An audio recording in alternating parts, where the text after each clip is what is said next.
جو تکبر والی بات اپنے اندر آئی ہے اس سے توبہ کیجئے اور رب کی بارگاہ میں عرض کیجئے، اے پروردگار اب تک جو زندگی گزری ہے وہ بے خیالی میں گزری ہے، تکبر میں گزر گئی ہے، مولا آج اپنے دل سے تکبر کو نکال کے پھینک رہا ہوں، مولا تم میری توبہ کو قبول فرما، میری خطا کو قبول فرما، میری خطا کو معاف فرما اور میری توبہ کو قبول فرما۔ یہاں سے تو اپنے حبیب کا پکا سچا عاشق بنا کے جینے کی ہم کو توفیق عطا فرما اور عاشق نبی بن کے اس دنیا میں رہنے کی توفیق دے مولا۔ اے میرے دوستو، آپ کو اس دن کی بات جانتے ہیں، اپنے بھائیوں کو سمجھائیے، اپنے گھر والوں کو سمجھائیے اور سکھائیے، جہاں نہیں سیکھ پاتے ہیں اپنے اماموں سے سیکھیے، اپنے مولویوں سے سیکھیے، اپنے مفتیوں سے سیکھیے، اپنے پیروں کے پاس جائیے اور ان سے سیکھیے کہ حضور میرے گھر میں یہ ہو گیا ہے،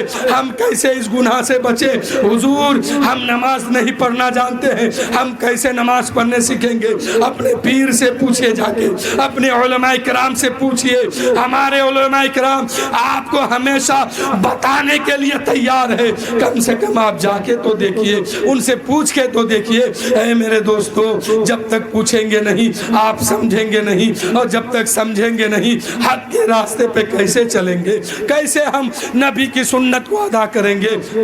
تو میرے دوستو آج سیکھنے اور سمجھنے کی ضرورت ہے۔ میرے دوستو تکبر کو نکال دیجئے، کوئی کسی سے بڑا نہیں ہے یا کوئی کسی سے چھوٹا نہیں ہے، سب ایک جیسا ہے، لیکن میرے دوستو ہم انسانوں کے ذہن میں بات آ گئی ہے ایک دوسرے کو حقیر کی نظر سے دیکھنے کا، ایک دوسرے کو حقیر کی نظر سے دیکھتے ہیں۔ کیا پتا کل میدان محشر میں تم پھنس جاؤ گے، اور جس کو حقیر کی نظر سے تم دیکھتے ہو اللہ تعالیٰ کو، اللہ تعالیٰ اس بندے کی کوئی ادا پسند کیا ہو اور اللہ تعالیٰ اس کو تم سے پہلے جنت میں بھیج دے اور تم پھنس کے جنت میں رہ جاؤ، یہ تم پھنس کے میدان محشر میں رہ جاؤ، تو کیا فائدہ ہے کسی کو حقیر کی نظر سے دیکھ کر کے، کسی کو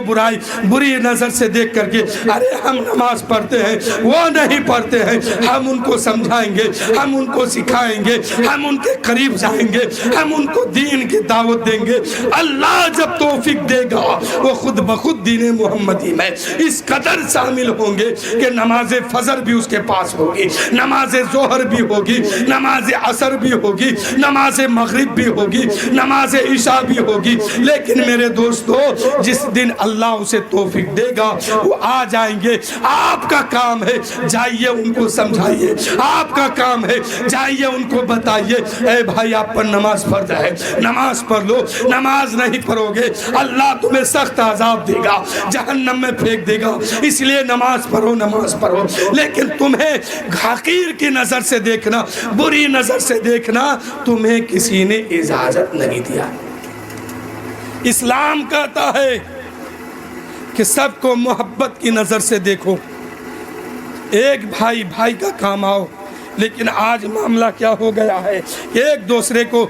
دوسرے کو ہم تناکشی کرتے ہیں۔ آج حال دیکھیے، ایک گھر کی حالت بتاتا ہوں، ایک بھائی ہے دوسرے بھائی سے دشمنی کرتا ہے، ایک بھائی ہے دوسرے بھائی کو جان لینے کی بات کرتا ہے، ایک بھائی ہے دوسرے بھائی کے بارے میں سوچتا ہے کب یہ مرے گا، کب یہ مٹے گا، کب یہ تباہ و برباد ہو جائے گا۔ اے میرے دوستو کل کی تاریخ اٹھا کے دیکھیے، ایک بھائی اگر بھوکا ہے تو دوسرا بھائی اپنے منہ میں لقمہ نہیں ڈالتے ہیں، اس لیے کہ میرا بھائی بھوکا ہے، جب تک وہ کھانا نہیں کھا لے گا تب تک میں نہیں کھاؤں گا۔ لیکن آج ہماری سماج کہاں پہنچ گئی ہے؟ ایک بھائی کا دشمن بھائی ہے، ایک باپ کا دشمن بیٹا ہے، ایک شوہر کے دشمن بیوی ہے، ایک بیوی کا دشمن شوہر ہے، یعنی ایک دوسرے سے سب جلتے ہیں۔ کہاں سے یہ جلن انسان کے اندر آ گئی؟ میرے دوستو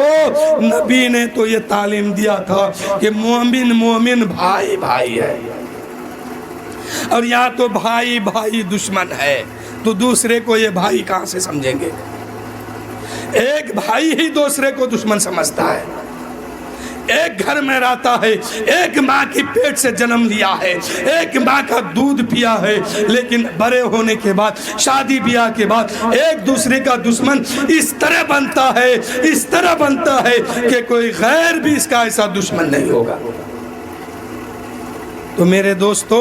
یہ کب تک چلے گا؟ اگر جنت لینی ہے تو ان سب خرافات سے توبہ کیجئے، اور اگر نہیں لینی ہے تو خوب لڑیے، اس لیے کہ اللہ نے جہنم کو بھی بنایا اور جنت کو بھی بنایا۔ اگر اخلاق اچھی ہوگی، اعمال اچھے ہوں گے، کردار اچھا ہوگا، ایمان ساتھ میں ہوگا، تو پھر جنت ملے گی، اور انسان کا دل دکھا کے جاؤ گے تو میدان محشر میں سزا ملے گی، سزا۔ تو میرے